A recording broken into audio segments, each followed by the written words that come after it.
רק ב-Affordable Rental Car. החל $30 על בסיס יומי, שבועי או חודשי. נוחות ושירות רק אצלנו. 954-830-3020. אצלנו תוכלו למצוא את כל סוגי הרכבים, גם פרייבט וגם ונים. אז צרו קשר עוד היום עם ארז. 954-830-3020.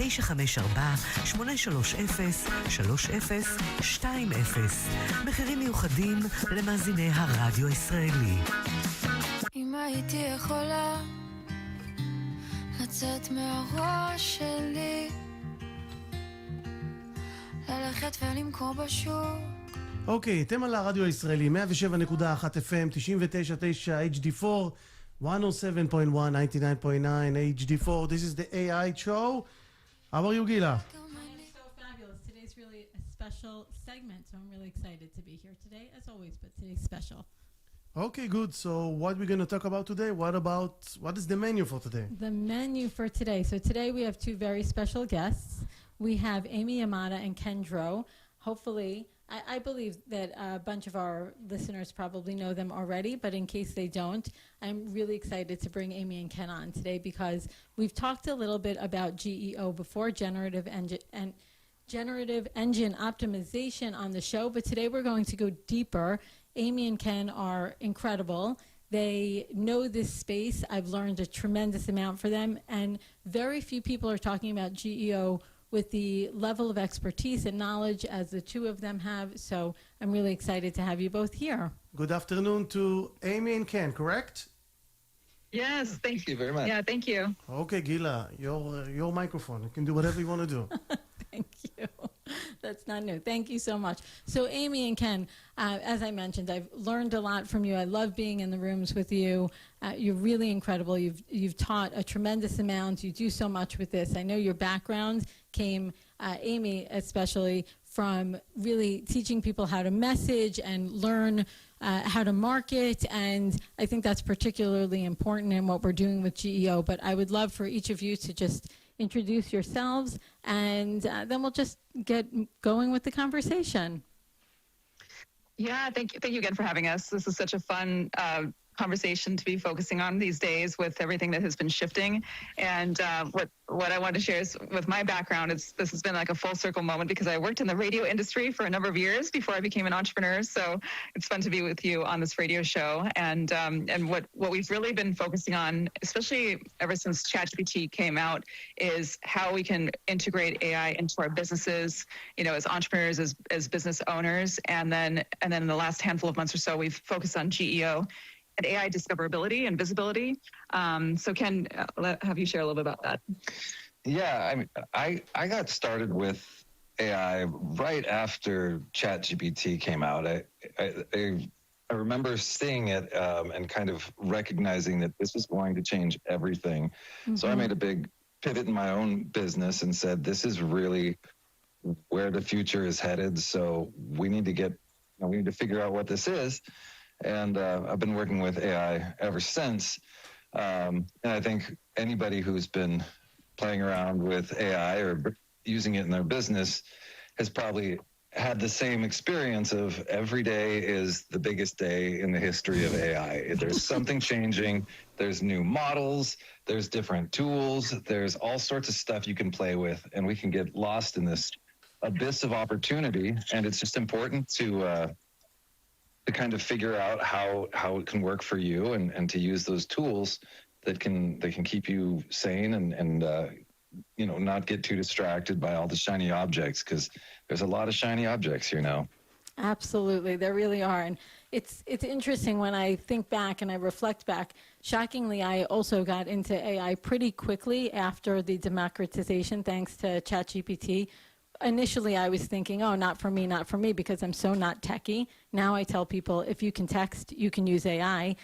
But being in one of your, both of you, you had, I don't remember what the first one was that I got to attend, but you made AI so accessible to the regular person. And as I was starting to really look into AI, I had already known, Amy, I knew you from what you do, with helping people find their ideal client and that work. And so I found you. And as I said, you really made AI very accessible for the person like me who felt non-techie. And I've continued to attend some of your workshops and things that you've done, and I've learned so much. And recently, we had a great conversation that continue to open me up to how important it really is to think about GEO and to bring it to our listeners here. And we've had several conversations, but as I said, I knew that you two are of the very few people that I feel are actually working at the depth in this space and really bring a leadership and heart component to GEO. So that's really what I wanted to bring to our listeners and have them understand just how important and accessible it is, right? And things that they can do to really get themselves in the game, no matter where they see themselves in the AI playbook, I guess. Yeah, the GEO space is really interesting, and I know it's a new term for a lot of people, even people that are actually in the space. Some people call it IEO or AEO, answer engine optimization, or AI optimization. I think they're all very similar. You can split hairs and say that these are different processes, but essentially the big shift that we're seeing with how people are using the internet right now is that people are starting to look for answers instead of references. So we've been using SEO to help us locate websites and resources that are online, but people are taking it a step further, and they're not even necessarily going to websites because they've got their own engines that have learned them. They've turned on memory so that they can literally ask ChatGPT, like, well, which of these is best for me? And that conversation speaks in a way that's comfortable for them and has a unique understanding for them. And so the challenge for us as we move forward, and we're going to see a lot more of this in the next probably 12 to 18 months, is how do we get our own information to be surfaced as the answers that AI provides? So important. And I've learned a lot from the two of you in my own quest for being, being called out in AI, right, in searches. And I often talk about the shift from Google Brain to what I call AIM, the AI mindset. And this to me is such a important piece of that thought process, right? Changing, like you said, from a keyword here or there to how do you get found, right? And I think it's a lot about communication and clarity. And maybe you can speak a little bit to that as well. Yeah, something that I've told my clients and colleagues even about this is, for those who are wanting to kind of be on the cutting edge of AI discoverability and visibility, is to focus on three things. One is clarity, two is consistency, and three is structured data. And usually the first one and two are pretty clear, like being clear with your message, being consistent with your message across platforms, and making sure that your expertise is being reflected accurately. And this third piece is what most businesses are missing when it comes to the structured data. And it can, when people hear that, if they're not in this world, they can be a little bit overwhelmed. Like, well, what do you mean structured data? I'm not, I'm not techie, or that's not a part of my world. So what does that mean? And that's where, we first like to educate people on, this is how AI wants to find you or see you. It wants your content to be broken down into entities, meaning micro pieces of content, and then have that linked to the other places that it's present. So it's something that at first I just tell my clients, my audience, to be aware of the shift that's happening, and to understand that these are the three pillars that are needed, and then they can learn more about how to add the structured data piece to their businesses. Yeah, this how information is structured is it's really important for AI. Whenever we're using AI, the context that we give it is everything. It'll take things too literally, or it sometimes defaults to being extremely ordinary if we don't give it the proper context. So that when we're trying to get ourselves to be discovered in these models, we need to give it the context of what we're talking about, who we are, and what experience we have, whatever context we have, so that it can be confident that the answer it's providing is semantically relevant to the question that it's searching for. That's kind of where we're going to need to start putting some effort into. And Amy made a good point about entities. Entities are what these units are called of information. And if we don't provide this for AI, it'll kind of make a guess. It'll look at a transcript or kind of browse what information is available and do its best job of summarizing it. But I think a lot of us have kind of experienced where AI's summaries sometimes can make stuff up. And so we want to make sure that we're getting ahead of AI so it's not hallucinating the kind of solutions that we'd like to share with people. And the best way to do that is to give it the context of these entities and share the relationships that information has with other information, to give it that confidence and understanding of the answers it's providing. Sure. And it's going through and scraping through so much information that the clearer and the easier we make it, right, to pick us out, the more likely we are going to be to get chosen and selected and put in front of people. So I know a lot of people resist at times being really clear, right? Really honing in, niching down, what have you. But it's incredibly helpful and more important, I think, now more than ever, right? And that micro specificity also can be incredibly helpful in your marketing or in just standing out, right? You don't want to speak to the same plain vanilla problem. So I guess that's very helpful for AI as well. Yeah, and what's kind of fascinating is that, you had said earlier that, some people feel like this is techie or it's unapproachable. And the truth is, to be really good with AI, what you need to work on is just regular communication. Like the same kind of language that you would use to be clear with another person is the language that we need to pass along to AI. And so we find that, people say, oh, I'm really good at prompting. And really all it means to be good at prompting is to be clear about your intentions and clear about your context and being able to effectively communicate your ideas with another being. And in this case, we're talking about a machine that doesn't have the context available. And so structured data is, it's a way to systemize the information that's on a website or that frames your content so that AI can be clear about it. One way to think about how AI is looking for information is if you can imagine that AI is constantly taking an open book test, right? It needs to know what books to reference and where to go. It's got a short amount of time and an infinite amount of information available. So if we can label it and let it know that this is a book that you should be reading, this has the answers that your client is looking for, that makes it more likely to return the answers that you want. That is such a great way to put it. I love that. And so this is pretty early on still, right, in the GEO game. I always refer to it as GEO, but I have heard people use the terms AIEO and AEO. So where do you how fast would you suggest people start moving on this, and how fast do you see it going?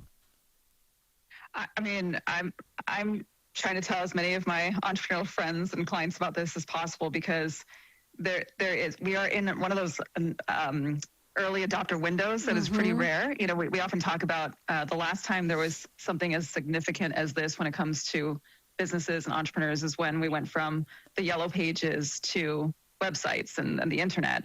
And it's those businesses that took advantage of that early adopter window that were really in it for the long haul and had that benefit over time.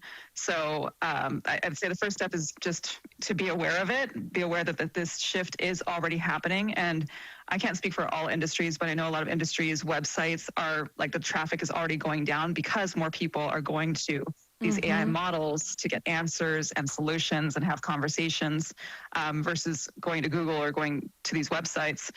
So I'm just encouraging people to be aware of it, start really taking a look at what is their information that they're putting out there online, and are they clear, are they consistent, and do they have their data structured for AI visibility? And then start taking the appropriate steps to set themselves up for that. Yeah, I think the internet itself, I think, is probably, when websites came out, the companies that jumped on starting their website when, a small percentage of people had Prodigy or AOL or one of those early modem connections that were so exciting in the late 90s, it might not have seemed at the time that this was a really important shift for them to make, but the companies that got on it late, that said, wow, all the other businesses around me have websites, and they're trying to get started after that shift has happened, it's a lot more difficult to fight your way upstream when you're the last person to adapt. So this is an opportunity where there is information that AI needs and that it's looking for that is effectively unclaimed, that there are questions that need answering and it doesn't yet know how to find them.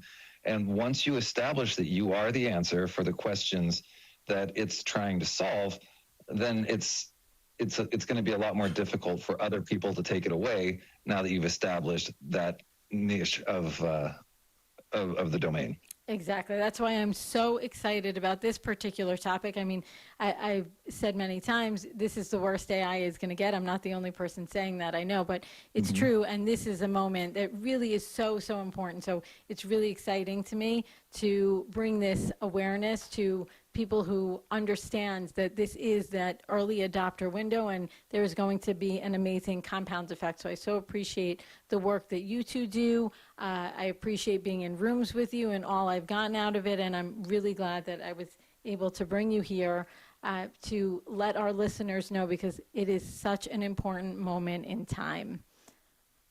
Yeah. Thank you so much for bringing up this topic in your show, because it is something that the more businesses and entrepreneurs, people know about it, then the more they can take advantage of it in a good way. Absolutely. Absolutely. Yeah.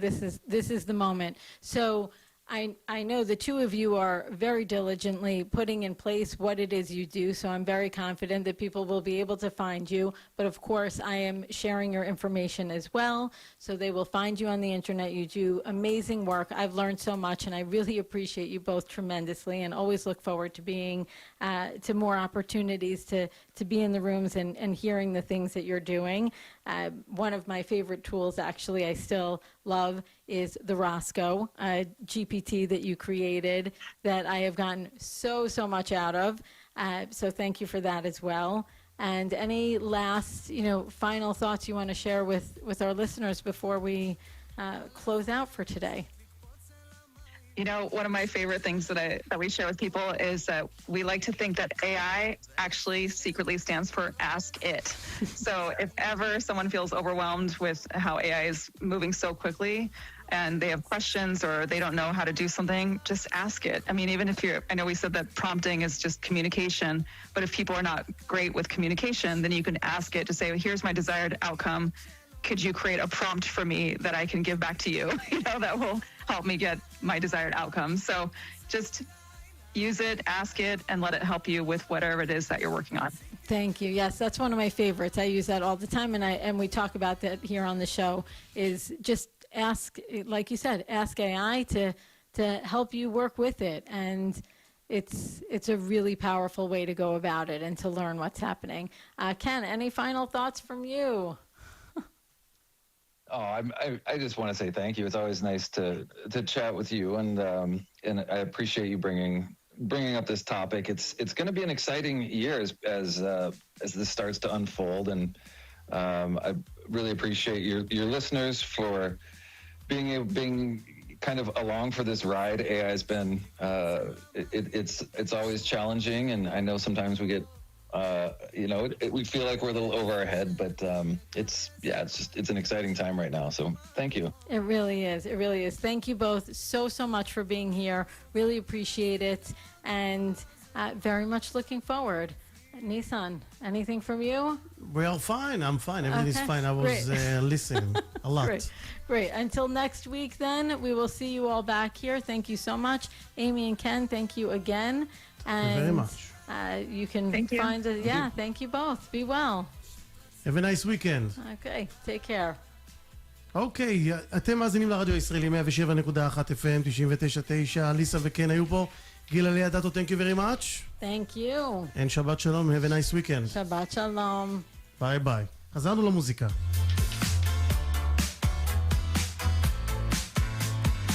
לא לפחד, פשוט לקפוץ אל המים ולשמור חבר אחד קרוב, ואיפה שתלכי אקרא לזה בית, אז אני גר כמעט בכל רחוב. לא לנסות סתם להסתיר געגוע, זה יאכל אותנו מבפנים. דקה ועל שבוע